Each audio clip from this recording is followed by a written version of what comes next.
Fundamentally, IDTech 8 was designed to support this game very specifically, which means it needed to support these larger maps, more on-screen enemies, and all the other major changes to the way the game is lit and designed on the back end. When it comes to major changes from IDTech 7, the most impactful stems from its shift to fully ray-traced lighting.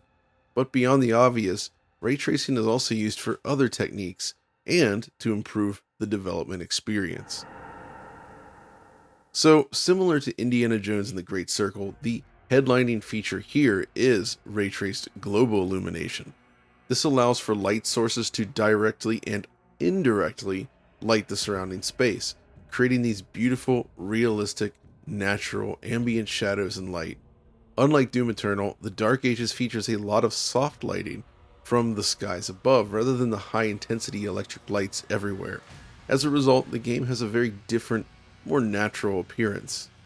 Let's demonstrate using this clip here. First, note that the Dark Ages uses an irradiance cache in probe volumes, as you can see visualized here. But let's go ahead and toggle the lighting features themselves. And as we do so, pay close attention to how it influences the game's lighting.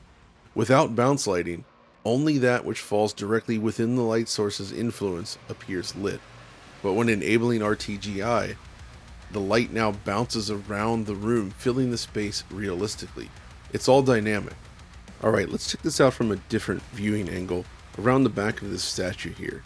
This time, we'll leave light scattering enabled. Note how the rear of the statue here is lit entirely indirectly. Without indirect lighting enabled, it's basically pure black. It's the same here in this scene where disabling indirect lighting bathes the world in shadow. But of course, before real-time ray-traced lighting like this became common, developers would often pre-calculate these results through baking. This technique meant that world lighting was much more static, or required some major sacrifices, and the actual iteration and build times within the editors themselves were much, much slower. This is one of the most important shifts for the team then. Speaking with Billy Kahn, director of engine technology at id, Billy noted that the ray tracing essentially allowed them to shift to a what you see is what you get model, or WYSIWYG as they call it. This means when using id Studio, artists can adjust lighting directly in the editor and see those results instantly. This is very similar to working with Lumen GI within Unreal Engine 5, of course, but it basically makes the artist's life a lot easier. You can see, for instance, how a light placed in this specific position influences the overall light levels and colors in this room. This is something that would previously require baking to even preview it, so it saves a lot of development time and allowed the team to work at a much larger scale. It basically takes the guesswork out of things. You don't have to place a light, bake it out, and wait to see the results. It's now just instant. Beyond the ray-traced global illumination, however, when played on PC, players also have access to ray-traced specular reflections, much like Doom Eternal. The result is good, but the game features a much higher concentration of rough materials, so it's a lot less noticeable than Doom Eternal's shiny wonderland of pain. It most often appears in things like puddles or specific types of shiny materials, because there are a few in this game. SSR is still layered in, mind you, but the RT reflections look excellent. Beyond this, ray tracing is also used for things like impact effects and footsteps. When talking about hit impacts, for instance, I'm speaking about things like the decals that appear on models as you shoot them with your weapon.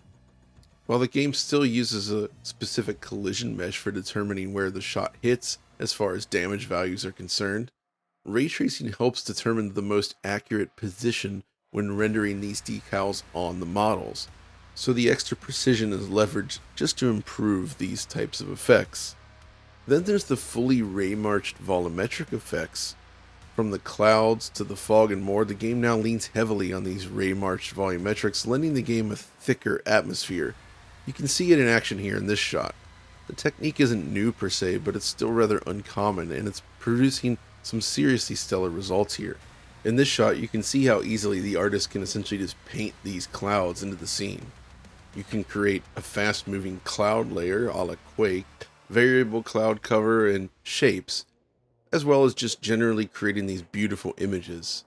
These large outdoor spaces essentially necessitated a move towards a more robust system, and it does work very well. They also use it during this intro cutscene.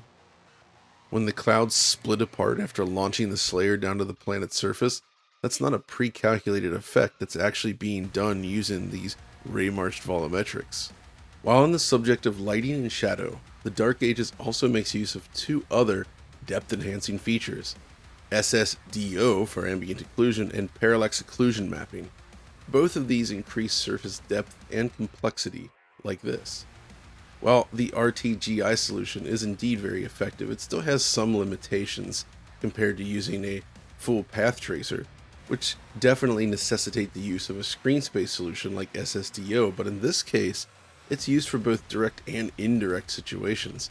Shadows are applied in the correct direction per local light source, making it more effective overall. Of course, you also know we're big fans of parallax occlusion maps here, and yeah, they're used everywhere in Doom the Dark Ages. Speaking of such effects, this brings up the game's more robust and flexible material system. Designers can now combine up to 8 bespoke, physically based material layers on a single surface. This allows them to create more complex composite materials while also keeping the memory footprint in check, since you can create complex looking surfaces using a multitude of smaller textures. One of the key benefits to the system is how said surfaces can reveal underlying materials based on how you interact with them.